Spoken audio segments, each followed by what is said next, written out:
കുട്ടീസ്, welcome back to Xylem learning. നമ്മുടെ health and wellbeing എന്ന് പറയുന്ന യൂണിറ്റിൽ വളരെ ഇമ്പോർട്ടൻ്റ് ആയിട്ട് നമ്മൾ പഠിച്ചുകൊണ്ടിരിക്കുന്ന കുറേ കാര്യങ്ങളുണ്ട് അല്ലേ. നമുക്കിതൊന്ന് എന്ത് ചെയ്യാം, ക്വിക്കായിട്ട് റിവൈസ് ചെയ്യാം.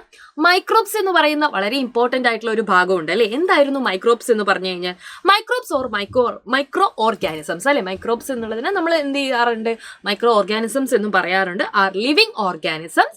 സ്മോൾ ആയിരിക്കും, അവരെ നമുക്ക് എന്ത് ചെയ്യാൻ വേണ്ടി പറ്റില്ല, നേക്കഡ് ഐസ് കൊണ്ട് കാണാൻ വേണ്ടി സാധിക്കില്ല. എക്സാമ്പിൾസ് ആയിട്ട് ആരെയൊക്കെ പറയാം, ബാക്ടീരിയാസ്, ഫംഗസസ്, വൈറസസ്, ഇവരെയൊക്കെ നമുക്ക് എന്ത് ചെയ്യാം, പറയാൻ വേണ്ടി പറ്റും. അപ്പോൾ ഈ വൈറസസിനെ ഒക്കെ നമ്മൾ നോക്കുന്ന സമയത്ത് ഇവരിലുള്ള ഒരു കോമൺ ആയിട്ടുള്ള കാര്യം എന്ന് പറയുന്നത് ദേ ആർ ഡിസീസ് കോസിങ് അല്ലേ. അവരെന്ത് ചെയ്യാറുണ്ട്, ഡിസീസ് കോസിങ് ആയിട്ടുള്ള ആളുകളുണ്ട്. എന്നാൽ എല്ലാ മൈക്രോ ഓർഗാനിസവും ഡിസീസ് കോസിങ് ആണോ എന്ന് ചോദിക്കുന്ന സമയത്ത് അങ്ങനെ നമുക്ക് ഒരിക്കലും പറയാൻ വേണ്ടി പറ്റത്തില്ല അല്ലേ. എൻവയോൺമെന്റിന് ബെനിഫിഷ്യൽ ആയിട്ടുള്ള കുറേ മൈക്രോ ഓർഗാനിസംസും ഉണ്ട്. അപ്പോൾ ജനറലി നമ്മൾ മൈക്രോ ഓർഗാനിസംസ് എന്ന് പറയുമ്പോൾ നമ്മുടെ തോട്ടിൽ എല്ലാവരും ഡിസീസ് കോസിങ് ആണെന്നുള്ള ഒരു തോട്ട് വരാറുണ്ട്. പക്ഷെ അങ്ങനെയല്ല. എന്താണ്, ഈ പറയുന്ന ആളുകളൊക്കെ എന്തുണ്ട്, നല്ല ആളുകളുണ്ട്. ഒരു കോയിന് രണ്ട് സൈഡ് ഉണ്ടെന്ന് പറയുന്നത് പോലെ മൈക്രോ ഓർഗാനിസംസിനും ഗുഡ് ആയിട്ടുള്ള കുറേ കാര്യങ്ങളുണ്ട്. എന്നാൽ ഡിസീസ് കോസിങ് ആയിട്ടുള്ള മൈക്രോ ഓർഗാനിസംസ് ആണെങ്കിൽ അവരെ നമ്മൾ വിളിക്കുന്ന മറ്റൊരു പേര് കൂടെയുണ്ട്.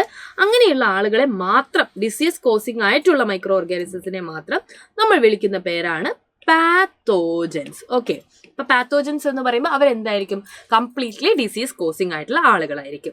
അതേപോലെ തന്നെ മൈക്രോബ്സിന്റെ ഇമ്പോർട്ടൻ്റ് ആയിട്ടുള്ള റോളുകൾ എന്തൊക്കെയാണെന്ന് ചോദിക്കുമ്പോൾ, അതായത് ബെനിഫിഷ്യൽ ആയിട്ടുള്ള മൈക്രോ ഓർഗാനിസത്തിന് ഹ്യൂമൻ ഹെൽത്തിന്, അതേപോലെ തന്നെ നമ്മുടെ ഹൗസ് ഹോൾഡ് ഒക്കെ വൃത്തിയായിട്ട് നിൽക്കുന്നതിലും ഒക്കെ എന്ത് ചെയ്യുന്നുണ്ട്, മൈക്രോ ഓർഗാനിസംസ് കാരണമാകുന്നുണ്ട് അല്ലേ. കാരണം ഡീകമ്പോസിഷൻ ഉള്ളത് കൊണ്ടാണ് ഈ വേൾഡിൽ എന്ത് ചെയ്യുന്നത്, ന്യൂട്രിയൻ ബാലൻസും ഒക്കെ എന്ത് ചെയ്യുന്നത്, നിലനിൽക്കുന്നത് എന്നുള്ള കാര്യം നിങ്ങൾക്ക് അറിയാവുന്നതാണ്. അപ്പോൾ ഫുഡ് സ്പോയിലേജിനും പ്രധാനപ്പെട്ട കാരണം എന്ന് പറയുന്നത് മൈക്രോ ഓർഗാനിസംസ് ആണ് അല്ലേ. മൈക്രോ ഓർഗാനിസംസ് ഉള്ളത് കൊണ്ടാണ് ഭക്ഷണം കേടായി പോകുന്നത്. റൊട്ടിയുടെ മുകളിലൊക്കെ നിങ്ങൾക്ക് ഈ ഫംഗസിനെ നന്നായിട്ട് കണ്ടിട്ടുണ്ടാവും അല്ലേ. അപ്പോൾ മാത്രമല്ല, ഫംഗസ് അതേപോലെ തന്നെ ബാക്ടീരിയാസ് ഒക്കെ എന്ത് ചെയ്യാറുണ്ട്, ഫുഡിനെ മോശമാക്കാറുണ്ട്. അപ്പോൾ ഇവർ നമ്മുടെ ഫുഡിനെ അറ്റാക്ക് ചെയ്യുന്നത് ഒരു പരിധി വരെ തടയാൻ വേണ്ടിയിട്ടാണ് നമ്മൾ എന്ത് ചെയ്യുന്നത്, ഫുഡ് പ്രിസർവേഷൻ മെത്തേഡുകൾ സ്വീകരിക്കുന്നത്. The process of treating food to stop or slow down spoilage, extending its shelf life and maintaining its nutritional value, quality and safety.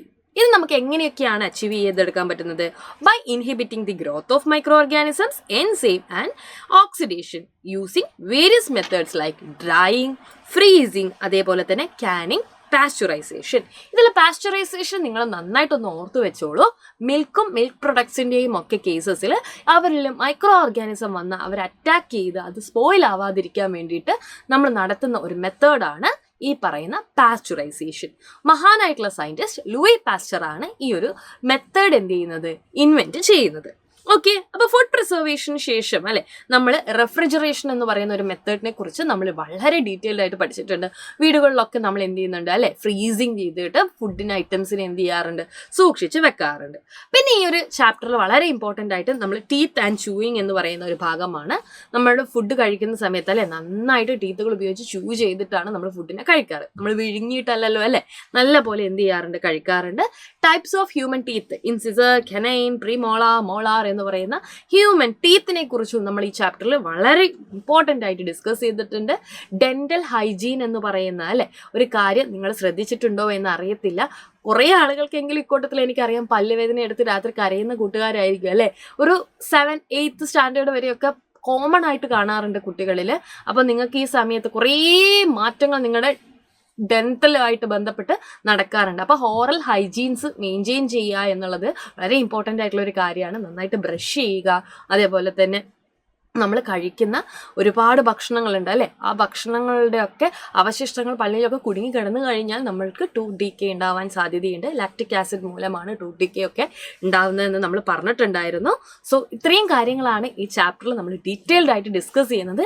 Just ഒരു ക്വിക്ക് റിഫ്രഷ് പോലെയാണ് മിസ് എന്ത് ചെയ്തിരിക്കുന്നത്, വന്നിരിക്കുന്നത്. സോ എല്ലാവർക്കും ഈ ചാപ്റ്ററിലെ ഇമ്പോർട്ടൻ്റ് ആയിട്ടുള്ള കാര്യങ്ങളൊക്കെ ഓർക്കുന്നുണ്ടെന്ന് മിസ് വിചാരിക്കുന്നു. നമുക്ക് എന്ത് ചെയ്യണം, ഡീറ്റെയിൽഡ് ആയിട്ട് ബാക്കി ചാപ്റ്റേഴ്സും പഠിക്കാനുണ്ട്. അപ്പോൾ എല്ലാവരും ലൈവ് ക്ലാസ്സസ് ഒക്കെ കാണണം. മറ്റൊരു ദിവസം മറ്റൊരു വീഡിയോ ആയിട്ട് നമുക്ക് വീണ്ടും കാണാം. Until then bye.